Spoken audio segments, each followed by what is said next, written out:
this is my first time actually in terms of driving an Audi.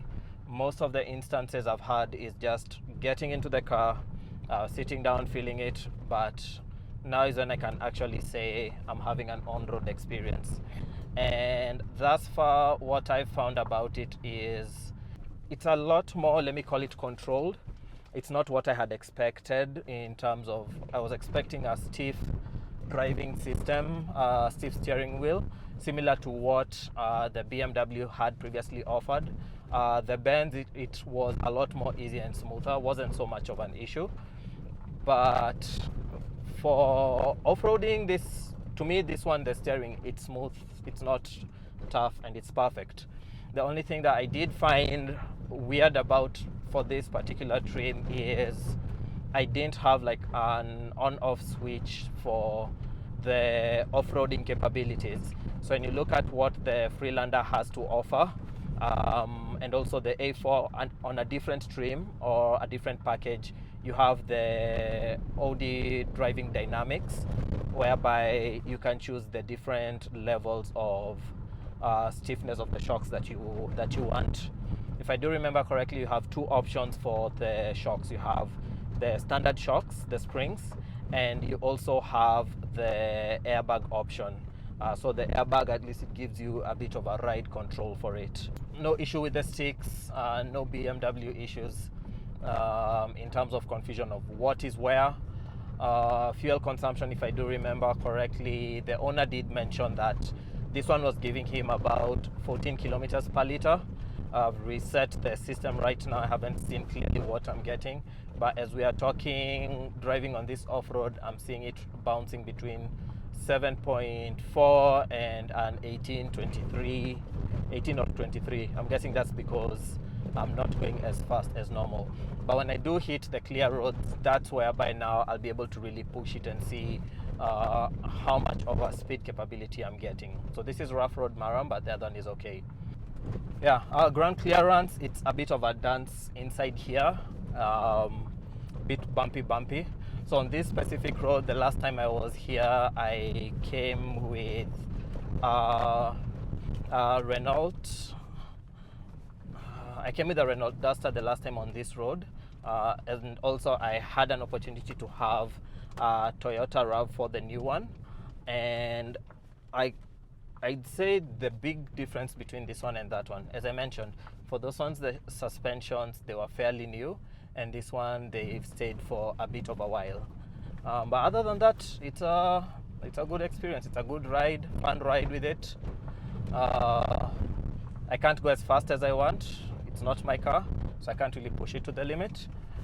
But other than that, it's great.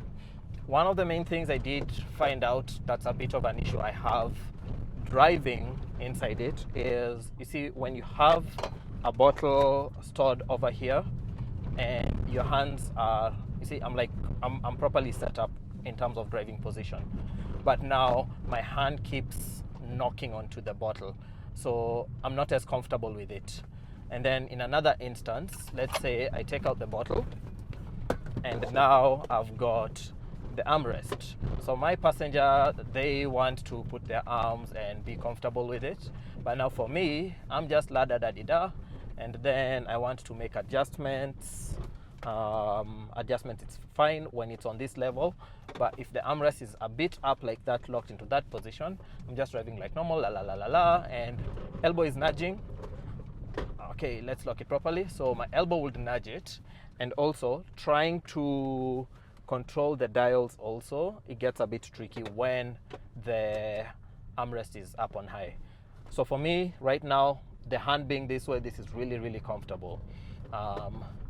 Let's try and put it back to down, all the way up, back to down. Down here, it's okay. I actually prefer it when it's all the way up here. Yeah, and so that's kind of the experience that I'm having so far. And we are picking up a passenger. Oh, pole.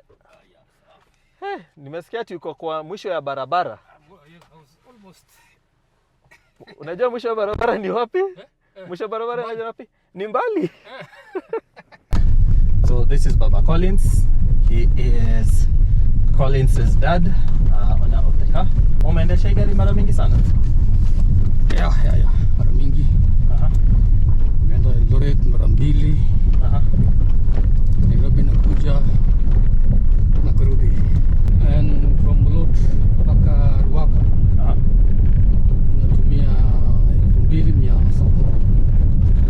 Nataka ndio tuweze pia kukeep an eye kidogo kwa hii yetu hapa hivi. Sasa hivi tunaendesha kwa reserve inaniambia 40 kilometers. 40. Kwa pia vile tu mnasema saa zingine ni kama inacheza haiko accurate kabisa. What has your other driving experience been with the car? Okay, the car is faster. It moves faster. Which other car did you have before, previously? Like the one that you can compare to this one? Probox Succeed. You cannot compare Probox to this one. Yes. Cannot. You are comparing Japanese to German machines. I think the only Japanese that we can really compare to this one, labda we say Prado or something of the sort. So kitu nilikuwa nasema, something that I love about the car is when you are also reverse parking and forward parking, the camera always goes on for reverse and it stays on. But now in terms of changing from reverse parking to the front, like it takes a bit of a while, and I'm suspecting if it had a front camera, it could have been able to change to the front camera.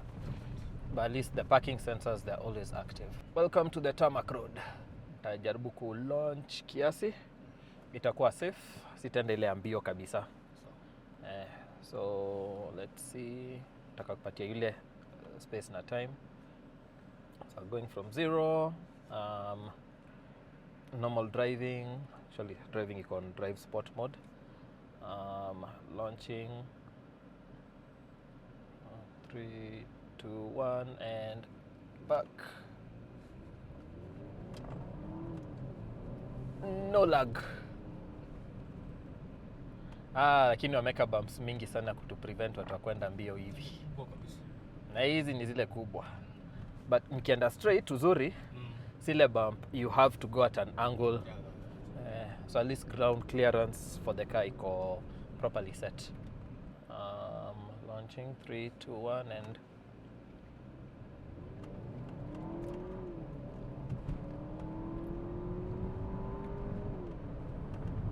100. If you compare with my Colt, it'll take a bit of a while kabla ni adjust vitu.